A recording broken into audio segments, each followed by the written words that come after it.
सभी का मेरे YouTube चैनल AVS स्टडी में स्वागत है। पिछली कक्षा में हमने माइकलसन मोल्ले का एक्सपेरिमेंट पढ़ा था एवं उसके उद्देश्य के बारे में जाना था कि उसका उद्देश्य क्या है। एक बार रिकॉल कर लेते हैं ताकि हम आगे की जो एक्सपेरिमेंट के जो डेरिवेशन है उसे अच्छे से समझ पाए। माइकलसन मोल्ले के एक्सपेरिमेंट में क्या कहा गया कि माना कि कोई ईथर है, ये क्या है, ईथर है जो कि क्या है, स्थिर है एवं इससे कोई जुड़ा निर्देश फ्रेम है, वो परम निर्देश फ्रेम है। तो इस परम निर्देश फ्रेम के सापेक्ष जो पृथ्वी का वेग होगा उसे हम ज्ञात करने की कोशिश करते हैं माइकलसन मोल्ले के एक्सपेरिमेंट के द्वारा। इसे और अच्छे समझने के लिए मैंने जो पहले वीडियो में माइकलसन मोल्ले एक्सपेरिमेंट बताया था उसे आप देख सकते हैं। अब आगे स्टार्ट करते हैं कि हम डेरिवेशन कैसे स्टार्ट करेंगे। अब पहले पढ़ते हैं, उसके बाद अच्छे से समझने की कोशिश करते हैं। तो पहले लाइन में क्या लिखा है, यदि पृथ्वी का कक्षीय वेग v है एवं ईथर क्या लिया था हमने, एक स्थिर है, ईथर क्या है, एक स्थिर है, स्थिर कण है जिससे जुड़ा हुआ फ्रेम क्या है, निर्देश फ्रेम है, के सापेक्ष पृथ्वी सहित संपूर्ण उपकरण का वेग v दिशा pm2 में होगा। pm2 कहाँ होगा, जैसे कि ये यहाँ पर डायग्राम देख लेते हैं पहले। ये हमारा m2 है, pm2। तो हमारा जो वेग होगा, पृथ्वी का वेग कौन से डायरेक्शन में होगा, pm2 के डायरेक्शन में हमारा पृथ्वी का वेग होगा। यहाँ तक क्लियर है। अब क्या देखते हैं, अतः जितने समय प्रकाश किरण प्लेट P से परावर्तित होकर दर्पण M1 तक पहुँचेगी उतने समय में दर्पण M1 स्थिति से हटाकर M1 डैश स्थिति पर आ जाएगा तथा प्रकाश किरण का परावर्तन दर्पण की स्थिति M1 से ना होकर M1 डैश स्थिति में होगा। अब इस लाइन को क्या कह रहे हैं, इसको डायग्राम के थ्रू समझते हैं। सबसे पहले मैंने यहाँ से प्रकाश सोर्स से इस प्लेट पर आपतित किया प्रकाश। अब ये परावर्तित होकर M1 में पहुँचेगा, तो जितना टाइम M1 में इसे पहुँचने में लगेगा उतने ही टाइम में इस M1 के पोजीशन को मैं यहाँ पास ले आती हूँ और इस वाले पोजीशन को मैं M1 डैश का नाम दे देती हूँ। तो यहाँ पास उतने ही टाइम में मैं यहाँ पास इस दर्पण को यहाँ पास ले आई, तो प्रकाश का परावर्तन यहाँ पास हुआ। वही यहाँ पास लिखा है कि क्या, जितने समय में प्रकाश किरण प्लेट P से परावर्तित होकर दर्पण M1 तक पहुंचेगा, मतलब यहाँ से परावर्तित होकर M1 तक पहुंचेगा जितने टाइम में, उतने ही समय में दर्पण M1 स्थिति से हटाकर M1 स्थिति पर आ जाएगा, M1 डैश स्थिति पर आ जाएगा एवं प्रकाश किरण का परावर्तन दर्पण की स्थिति M1 से ना होकर किससे हो जाएगा, M1 डैश से हो जाएगा।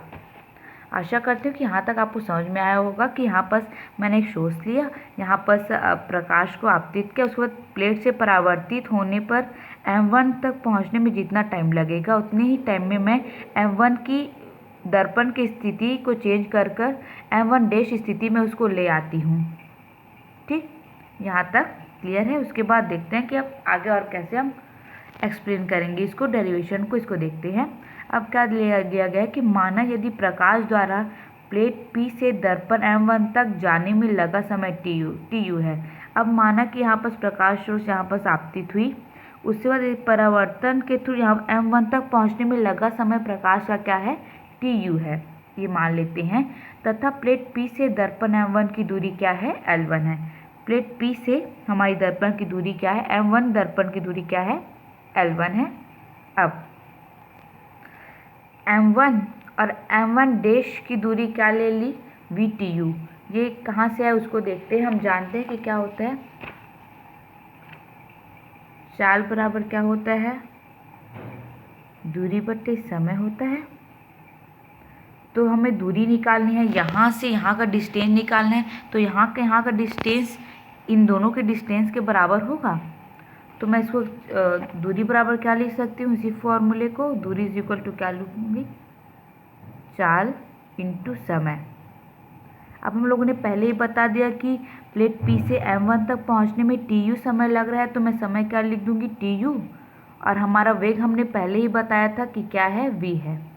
तो हमारा डिस्टेंस M1 से M1 डैश क्या निकलेगा, VTU निकल जाएगा इस प्रकार। ठीक, यहाँ तक क्लियर है, ये VTU। अब PM P से M1 की जो दूरी है वो क्या है, L1 है। अब हमने यहाँ से यहाँ तक का डिस्टेंस निकाल लिया, यहाँ से यहाँ तक का डिस्टेंस निकाल लिया। अब यहाँ से यहाँ के डिस्टेंस को मैं क्या मान लेती हूँ, CTU मान लेती हूँ। C क्या है, निर्वात में प्रकाश की चाल को हम C से डिनोट करते हैं। TU क्या है, प्लेट P से M1 डैश में पहुँचने तक लगा समय। ठीक, यहाँ तक क्लियर हो जाएगा। अब देखते हैं मैं त्रिभुज PM1 डैश में, M1 डैश में ये एक समकोण त्रिभुज का निर्माण कर रहा है, तो इसमें मैं पाइथागोरस प्रमेय लगा सकती हूँ। तो PM1 डैश क्या कहलाएगा, हमारा कर्ण कहलाएगा। PM1 क्या कहलाएगा, हमारा लंब कहलाएगा। एवं M और M1 डैश क्या कहलाएगा, हमारा आधार कहलाएगा। तो देखो पाइथागोरस प्रमेय से क्या हो जाएगा, ये PM1 डैश का स्क्वायर हो जाएगा इज इक्वल टू क्या हो जाएगा, PM1 का स्क्वायर प्लस M1 डैश का स्क्वायर। अब इसका मान हम लोगों ने पहले से यहाँ पर निकाल रखा है, तो इसमें सिर्फ हम यहाँ पर क्या कर देंगे, मान को रख देंगे। CTU का square is equal to L1 का स्क्वायर प्लस VTU का स्क्वायर। अब इसको आगे और सॉल्व करते हैं। अब मैं क्या करती हूँ कि जो VTU स्क्वायर है इसको मैं इस और पक्षांतर कर देती हूँ। तो मैंने नेक्स्ट लाइन में क्या किया है, C² TU square minus V² TU square is equal to L1 square. ठीक, अब देखो T² इस वाले में भी है, इस वाले में भी है, तो T² TU स्क्वायर को मैं कॉमन निकाल सकती हूँ। तो TU स्क्वायर मैंने कॉमन निकाल लिया। उसके बाद अंदर में क्या बचा, C² minus V² is equal to L1 square. अब TU square is equal to ये वाले टर्म को मैं नीचे इधर पक्षांतर कर दूँ तो नीचे में आ जाएगा, इस प्रकार हो जाएगा नीचे में आने के बाद। अब उसके बाद TU इज इक्वल टू, अब मैं दोनों ओर इस स्क्वायर को उधर ले जाऊंगी तो ये क्या हो जाएगा, रूट में हो जाएगा। फिर रूट में ले जाने का ये इसमें पूरा नीचे में रूट लग जाएगा और रूट और स्क्वायर कट के केवल हमारे पास क्या बच जाएगा, L1। अब इस पूरे इक्वेशन को क्या दे देंगे हम, समीकरण 1। मतलब ये जो समय है वो दर्पण P से परावर्तित होकर M1 तक पहुंचने में लगा समय को ये बता रहा है। अब TU समय प्रकाश द्वारा दर्पण M1 से परावर्तित होकर प्लेट P तक वापस आने में लगा समय। अब इसको क्या बोल रहे हैं, देख यहाँ से ये मान लो प्लेट है, यहाँ से परावर्तित होकर वो M1 तक पहुँचा TU समय में। अब परावर्तित होकर यहाँ तक पहुँचा तो इस M1 से दोबारा परावर्तित होकर प्लेट P तक पहुँचने में उसे TU ही समय लगेगा। तो इसी को यहाँ पर लिखा गया है कि TU समय प्रकाश द्वारा दर्पण M1 से परावर्तित होकर प्लेट P तक वापस आने में लगेगा। मतलब कि यहाँ से M1 से परावर्तित होकर वापस प्लेट P पर आने पर TU समय लगेगा। तब उसके बाद देखते हैं कि क्या लिखेंगे, पृथ्वी की गति की दिशा के लंबवत प्रकाश द्वारा प्लेट P से दर्पण M1 तक जाने में व वापस प्लेट P तक आने में लगा कुल समय क्या हो जाएगा, T1 is equal to 2TU। क्यों 2TU लिए, क्योंकि सबसे पहले आपतित के प्लेट पर प्रकाश, उसके बाद आपतन के बाद जो परावर्तित प्रकाश हुई जो M1 तक पहुंची उसे TU समय लगा। फिर जब M1 से परावर्तित होकर वापस वो प्लेट P पर आई तो उसे TU समय लगा। तो आने और जाने में कुल लगा समय कितना हो जाएगा, 2TU हो जाएगा। अब TU का मान समीकरण 1 से लिख लेंगे हम। तो ये इस प्रकार हो जाएगा 2L1 upon √C² minus V²। मैंने यहाँ पास मान रख दिया TU से समीकरण 1 के द्वारा। ठीक, अब यहाँ पर C² को मैं अगर बाहर निकाल दूँ तो C के फॉर्म में ही निकलेगा। फिर अंदर में क्या बचेगा, यहाँ पास 1 आ जाएगा माइनस V² इंटू यहाँ पर C का कोई टर्म नहीं है तो नीचे में C² यहाँ पर भाग हो जाएगा, ऐसा हो जाएगा। उसके बाद इस जो रूट को ये पूरे की पावर 1/2 मैं लिख सकती हूँ, ऐसे वैसे मैंने लिख दिया। अब इस 1/2 को अगर मैं ऊपर ले जाऊँ तो -1/2 हो जाएगा। तो मैंने क्या लिख लिया, L1 is equal to T1 is equal to 2L1 upon C bracket 1 minus V² upon C² की पावर -1/2। अब द्विपद प्रमेय से क्या होता है, जैसे कि 1 माइनस n की पावर माइनस एक्स हो जाए, या फिर ऐसा ले लो कि 1 माइनस एक्स की पावर n है, तो द्विपद प्रमेय से क्या होगा 1 माइनस एन एक्स हो जाएगा। और यदि इसी की जगह 1 माइनस एक्स माइनस एन हो तो क्या लिखेंगे हम 1 माइनस एन इंटू एक्स, मतलब कि यहाँ पर जो ये वाला टर्म है वो सेकेंड पद में गुना हो जाता है। तो यहाँ पर देख हमारे पास -1/2 है, तो यहाँ पर लिखेंगे तो माइनस माइनस क्या हो जाएगा प्लस हो जाएगा, और 1/2 हो जाएगा, तो क्या हो जाएगा 1 plus we square upon 2c²। इसको समीकरण 2 दे देते हैं। अब हमने m1 की बात कर ली, अब हम m2 दर्पण की बात करते हैं जो पृथ्वी की वेग की दिशा की ओर है। ठीक, अब प्लेट P से अपवर्तित किरण जो दर्पण m2 की ओर जा रही है, पृथ्वी के सापेक्ष उसका वेग कितना होगा c-v होगा। यहाँ से प्रकाश ओर से प्लेट P पर आया प्रकाश, उसके बाद यहाँ से अपवर्तित होकर जब वो m1 में जाएगा तो उसका वेग कितना होगा, ये कहाँ पर इसका वेग कितना हो जाएगा c-v होगा। c-v क्यों होगा, क्योंकि प्रकाश की गति की दिशा पृथ्वी की गति की दिशा के अनुदिश है। c-v हम लोगों ने इसलिए लिखा क्योंकि हम जानते हैं कि जो m1 है, जो m2 है वो प्रकाश के वेग की दिशा मतलब पृथ्वी की वेग की दिशा के अनुदिश है, इसलिए जो इसका इस ओर जाने वाले जो वेग होगा, प्रकाश का वेग होगा, वो क्या होगा c-v होगा। यहाँ तक क्लियर है। अब देखते हैं कि क्या होगा कि यदि प्लेट P से दर्पण m2 की दूरी L2 हो, अर्थात P से m2 की बीच की दूरी क्या हो L2 हो, तो प्रकाश द्वारा प्लेट P से दर्पण m2 तक जाने में लगा समय कितना होगा TF = L2 अपॉन c-v। ये पूरी क्या है चाल हो गई, ये हमारी क्या हो गई चाल, और ये क्या हो गया दूरी, और ये हमारा क्या हो गया समय। ठीक, अब ये सिर्फ जब आपतित होती है m2 पर तब की कंडीशन में। अब परावर्तन की कंडीशन में क्या होगा उसको देखते हैं, उसकी प्रकाश के वेग क्या होगा उसको देखते हैं। लेकिन दर्पण m2 से परावर्तित प्लेट P की ओर आने वाली किरण का पृथ्वी के सापेक्ष वेग c+v होगा, क्योंकि प्रकाश की गति की दिशा पृथ्वी के गति की दिशा के विपरीत है। अब इसको समझते हैं। यहाँ पर हमारा पृथ्वी है, यहाँ पर प्लेट है, और यहाँ पर हमारा m2 मिरर है।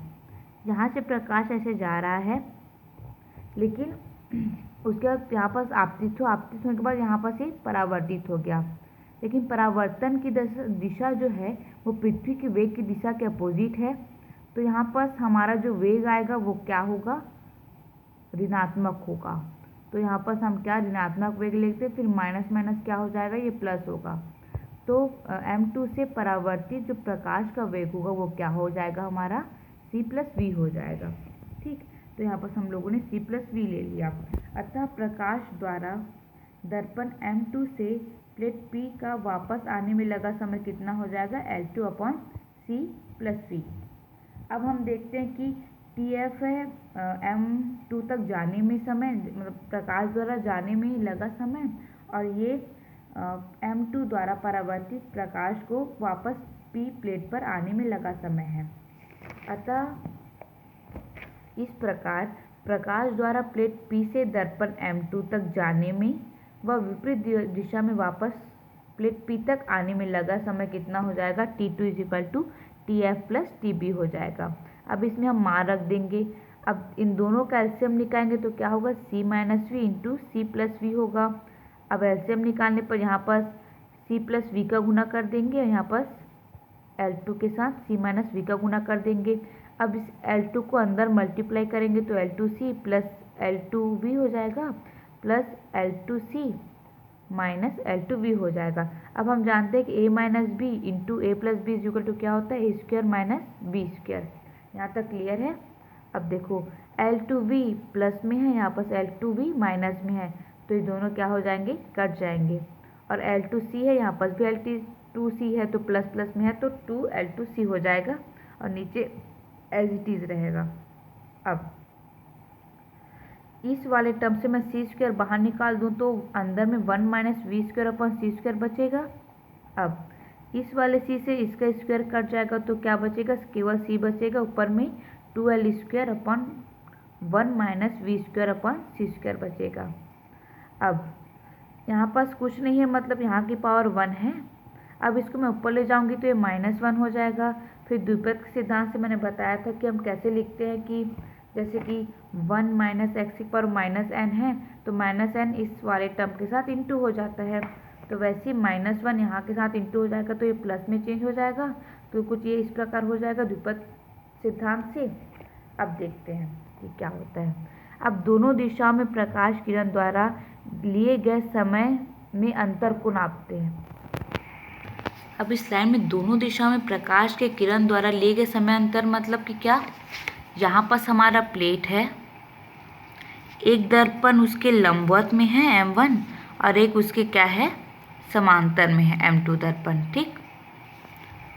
तो इन दोनों दर्पणों द्वारा आपतित एवं परावर्तन होकर वापस प्लेट P में जो आने में जो दोनों के बीच में जो टाइम डिफरेंस होगा उसको हम यहाँ पर कैलकुलेट करेंगे, तो उसे डेल T से डिनोट करेंगे, फिर T2 माइनस T1 लिख लेंगे। अब T2 की वैल्यू रख लेंगे यहाँ से समीकरण 3 से और T1 की वैल्यू रख लेंगे समीकरण 2 से।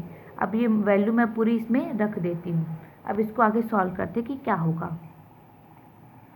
इस 2L2 अपॉन सी को अंदर मल्टीप्लाई करेंगे तो ऐसा हो जाएगा L2 upon c plus 2L2 v का स्क्वायर अपॉन सी, यहाँ पर सी स्क्वायर है, यहाँ पर सी है तो सी क्यूब हो जाएगा। अब माइनस हो जाएगा 2L1 अपॉन सी, फिर plus minus minus 2L1 v का स्क्वायर अपॉन 2C क्यूब, ये हो जाएगा।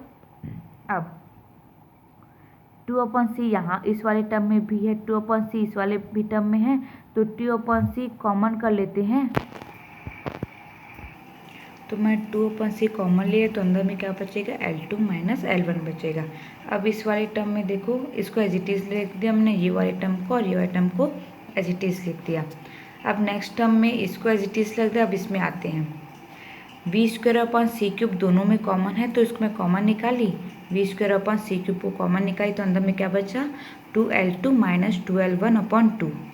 अब देखो इसको एज इट इज़ मैंने लिख लिया, यहाँ पर देखो 2 यहाँ से कैंसिल हो जाएगा तो यहाँ बस L1 बस बचेगा, फिर बाकी का टर्म एज इट इज़ है। इस समीकरण को मतलब इस इक्वेशन को मैं समीकरण 4 का नाम देती हूँ। अब अतः दोनों दिशाओं में प्रकाश किरण द्वारा चली गई दूरियों में अंतर कितना होगा, डेल टी होगा। डेल टी क्या है, समय में अंतर है। अब उनके द्वारा चली गई दूरियों में अंतर मतलब मार्ग अंतर कितना होगा, यदि डेल टी में सी का इंटू कर दूं तो मेरे को मार्ग अंतर का मान निकल जाएगा। तो इस वाले टर्म से 2 अपॉन सी कॉमन निकाल लिया तो क्या बचा, L2 माइनस L1 बचा। फिर इस वाले पूरे टर्म से v square upon c cube common है तो इसको निकाली तो अंदर में क्या बचा, 2L2 माइनस 2L1 अपॉन 2।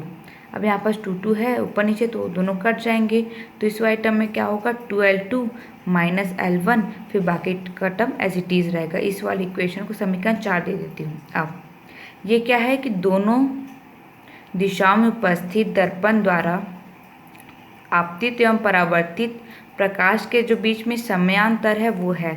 अब दोनों दिशाओं में प्रकाश किरण द्वारा चली गई दूरियों में अंतर निकालने के लिए मैं क्या करूँगी, डेल टी में सी का इंटू कर दूँगी, मतलब निर्वात में प्रकाश की चाल का मैं अगर इंटू कर दूँ तो मुझे मार्ग अंतर मिल जाएगा। तो इस समीकरण 4 में मैं सी का इंटू कर दूँगी तो मुझे मार्ग अंतर निकल जाए, मान पता चल जाएगा। तो सी का इंटू करने पर यहाँ से सी कैंसिल और एक सी से ये सी क्यूब का एक सी कैंसिल हो जाएगा, तो यहाँ पर सी स्क्वायर बचेगा। तो कुछ हमारे पास कुछ ऐसा टर्म आ जाएगा, इसको हम समीकरण 5 दे देते हैं।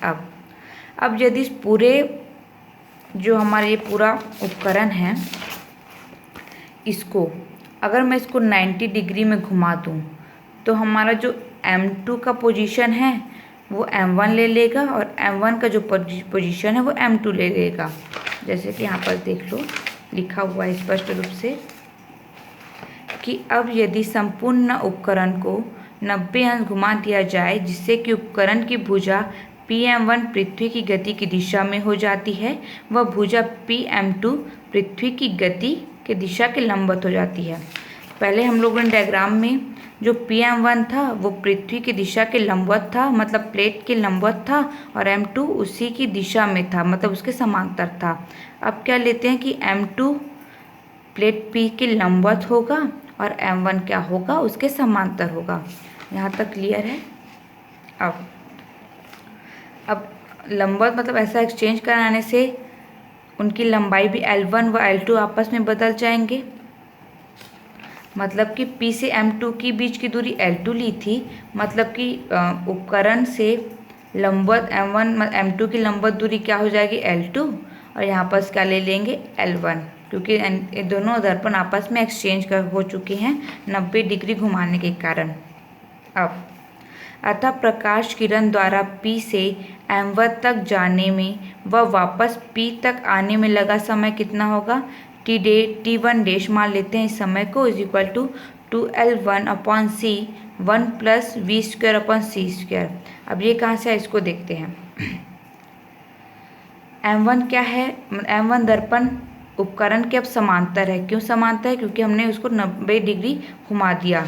अब समांतर के लिए हमारे पास फॉर्मूला कौन सा है, ये वाला हमारे समांतर के लिए है। तो इस वाले इक्वेशन को देखो और इस वाले को देखो, यहाँ पास L1 है और यहाँ पास L2 है। तो L1 ने बस लिखा है, उसके बाद बाकी का पूरा टर्म एज इट इज़ है। क्योंकि एज इट इज़ क्यों है, क्योंकि हमने 90 अंश घुमाया है।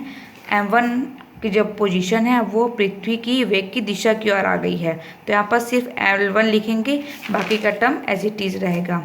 अब सेकंड क्या लेते हैं कि वह प्रकाश को P से M2 तक जाने व वापस P तक आने में लगा समय।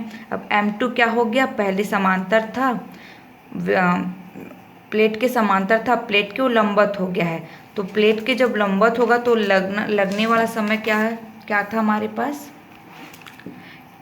ये था, ये इक्वेशन आएगा। यहाँ पर सिर्फ हम L2 लिखेंगे क्योंकि P से M2 के बीच की दूरी क्या है, L2 है। फिर यहाँ पर L2 लिखेंगे, फिर पूरा टर्म एज इट इज़ रहेगा। यहाँ पर ये देखो, ये पूरा L2 बस लिखा, फिर पूरा टर्म एज इट इज़ है। अतः अब 90 डिग्री घुमाने के बाद दोनों दिशाओं में प्रकाश किरण द्वारा तय किए गए समय में अंतर क्या हो जाएगा, del T डैश हो जाएगा, is equal to del T2 dash minus T1 dash. अब इसमें हम लोगों ने मान रख दिया, जैसे उस बार हम लोगों ने del T निकाला था, वैसे इसको सॉल्व करने पर हमारे पास इतनी सारी वैल्यू आ गई। अब जैसे कि हमने समयांतर निकालने के बाद हम लोगों ने मार्गांतर निकाला था, उनके दूरी में कितना डिफरेंस था उसको निकाला था। तो उसको निकालने के लिए इस del T में हम लोगों ने पहले c का इंटू किया था। अब 90 डिग्री पूरे उपकरण को घुमाने पर हमारा मार्गांतर कितना निकाला, इतना निकला। इस इक्वेशन को हम इक्वेशन को 7 दे देते हैं, 7 नंबर दे देते हैं। उसके बाद इस प्रकार उपकरण को 90 डिग्री घुमाने से मार्गांतर में परिवर्तन हो जाता है। कितना परिवर्तन हो जाता है, इतना देखो, इस वाले फॉर्मूले को देखो, और 90 डिग्री घुमाने के बाद जो हमें मार्गांतर प्राप्त होता है उस वाले फॉर्मूले में कुछ डिफरेंस है। अर्थात डिफरेंस है मतलब कि फ्रिंजों में विस्थापन होगा, यही प्रदर्शित करता है। अब फ्रिंजों में कितना विस्थापन हुआ है उसको ज्ञात करने के लिए हम मान लेते हैं कि फ्रिंजों में विस्थापन x है। तो x निकालने के लिए क्या करेंगे, 90 डिग्री से पहले का जो मार्ग अंतर हम लोगों ने निकाला था वो लिख लेंगे, माइनस 90 डिग्री उपकरण को 90 डिग्री घुमाने के बाद जो मार्ग अंतर निकलेगा उससे हम माइनस कर देंगे। तो हम समीकरण से मान रख देंगे इस प्रकार। अब इस माइनस को अंदर मल्टीप्लाई कर देंगे तो यहाँ पास माइनस आ जाएगा, माइनस प्लस माइनस क्या हो जाएगा, माइनस हो जाएगा। तो यहाँ पास 2L2 into L2 minus L1 हो जाएगा, plus v²/c² 2L2 minus L1 हो जाएगा। इसी प्रकार माइनस 2L2 माइनस L1, फिर minus v²/c² L2 minus L1 का स्क्वायर। अब ये वाला टर्म इक्वल है, ये वाला टर्म इक्वल है, तो ये दोनों क्या हो जाएंगे, कट जाएंगे। अब हमारे पास क्या बचा, v²/c² 2L2 minus L1 minus v²/c² L2 minus L1 का स्क्वायर। 2L2 सॉरी ना। अब इन दोनों में क्या v² कॉमन है, तो v² को हम लोगों ने बाहर निकाल दिया, तो अंदर में क्या बचेगा 2L2 minus L1 minus L2 plus 2L1। अब 2L2 में एक L2 घटाने पर क्या बचेगा, L2 बचेगा, और 2L1 में एक L1 घटाने पर क्या बचेगा, प्लस L1 बचेगा। अब ये जो फॉर्मूला है ये फ्रिंज विस्थापन का फॉर्मूले को प्रदर्शित करता है।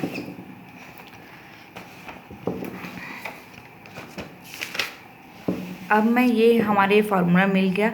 अब मैं ये मान लेती हूँ कि प्लेट P से दर्पण M1 की दूरी 11 मीटर है, और दर्पण L2 की भी दूरी क्या है, 11 मीटर है। और हमारा जो पृथ्वी का वेग है वो कितना है, 3 × 10⁴ मीटर प्रति सेकंड है, ये मान लेती हूँ। और प्रकाश निर्वात में प्रकाश की चाल तो हमारी क्या होती है, एज इट इज होती है। ठीक, अब इसमें इस वाले समीकरण में L1 का मान रखेंगे, L2 का मान रखेंगे, V का मान रखेंगे, C का मान रखेंगे। जब इन सब का मान रखते हैं तो हमारे पास आंसर क्या आता है, 22 × 10⁻⁸ मीटर। अब मैं यदि इसे पीले प्रकाश के लिए लूँ, मतलब कि मैं जो प्रकाश सोर्स ले रही हूँ वो येलो प्रकाश के लिए है, तो इसके लिए फ्रिंजों की संख्या कितनी हो जाएगी, n में पता है फ्रिंजों की संख्या निकालने के लिए x/λ का फॉर्मूला होता है। तो x हम लोगों ने निकाल दिया क्या, 22 × 10⁸ मीटर, और पीले प्रकाश का तरंग दैर्ध्य कितना होता है, 5.5 × 10⁻⁷ मीटर। अब इसमें हम मान रख देंगे तो क्या आएगा, 0.4, अर्थात कि जब किसी उपकरण को 90 डिग्री हम घुमाते हैं तो उसमें फ्रिंजों के विस्थापन कितना, विस्थापन की संख्या कितनी होनी चाहिए, 0.4 होनी चाहिए रियलिटी में। लेकिन जब हम लोगों ने इसे एक्चुअल में इसको प्रयोग किया तो हम लोगों ने देखा कि फ्रिंजों में कोई परिवर्तन नहीं था, कोई विस्थापन नहीं था। इसे ही उन्होंने क्या कहा है, ऋणात्मक परिणाम कहा है, कि हमें कोई भी विस्थापन देखने को नहीं मिला। यही जो पूरा प्रैक्टिकल है, एक्सपेरिमेंट है, वही माइकलसन मोर्ले का एक्सपेरिमेंट कहलाता है। आशा करती हूँ कि ये जो माइकलसन मोर्ले का एक्सपेरिमेंट है वो आपको समझ में आया होगा। अगर कुछ डाउट होगा तो आप पूछ सकते हैं, और पसंद है तो लाइक शेयर एंड सब्सक्राइब जरूर करें। थैंक्स।